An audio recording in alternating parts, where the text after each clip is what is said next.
जनतेचा अधिकारनामा जाणीव हक्काची या न्यूज चॅनलमध्ये आपले स्वागत आहे।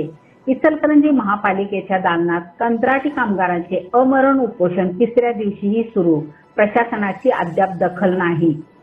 इचलकरंजी महापालिकेच्या मुख्य दालनात पाणी पुरवठा विभागातील कंत्राटी कामगारांचे अमरण उपोषण आज तिसऱ्या दिवशीही सुरू आहे। तरीही महापालिकेकडून कोणतीही ठोस दखल घेतली गेली नसल्याने कामगारांमध्ये तीव्र नाराजी आहे। औद्योगिक न्यायालयाने कामगारांना कामावरून कमी करू नये असा स्पष्ट आदेश दिल्यानंतरही पाणी पुरवठा विभागातील 6 कंत्राटी कामगारांना कामावरून कमी करण्यात आले आहे। कामगारांनी न्यायालयात पुढील मागण्यांसाठी याचिका दाखल केली आहे। किमान वेतन कायदा लागू करावा, प्रोव्हिडंट फंड व ESIC योजना लागू करावी, अनेक वर्ष काम करणाऱ्या कामगारांना सेवेत कायम करावे, या विशेष अर्जावर न्यायालयाने अनुकूल प्रतिसाद दिला असल्याचे संघटनेकडून सांगण्यात आले। दरम्यान महापालिकेतील काही अधिकाऱ्यांकडून हे कामगार महापालिकेचे नसून कंत्राटदाराचे आहे असा अपप्रचार पसरवला जात असल्याचा आरोप कामगारांनी केला आहे। कंत्राटी कामगार कायदा 1971 नुसार ज्या कार्यालयात काम केले जाते तेथील संस्था हाच प्रत्यक्ष नियोक्ता मानला जातो।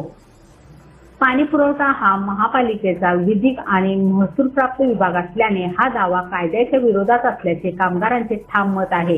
यापूर्वी 7-8 कंत्राटदार झाले तरी कोणत्याही कंत्राटदाराने कामगारांना कमी केले नव्हते। मात्र 1 नोव्हेंबर पासून आलेल्या नवीन कंत्राटदाराने काही व्यक्तीच्या दबावामुळे कामगारांना कामावरून कमी केल्याचा गंभीर आरोप संघटनेकडून करण्यात आला आहे। चालू उपोषणाला प्रतिसाद न मिळाल्याने संघटनेने सर्व कंत्राटी कामगारांना एक दिलाने एकत्र येण्याचे जोरदार आवाहन दिले आहे। संघटनेचे अध्यक्ष प्राचार्य A.B. पाटील यांनी प्रसिद्धीस दिलेल्या पत्रकात म्हटले आहे, अनेक वर्षे सेवा देऊनही अन्याय सहन करणाऱ्या सर्व कंत्राटी कामगारांनी उद्या एकत्र येणे अत्यावश्यक आहे।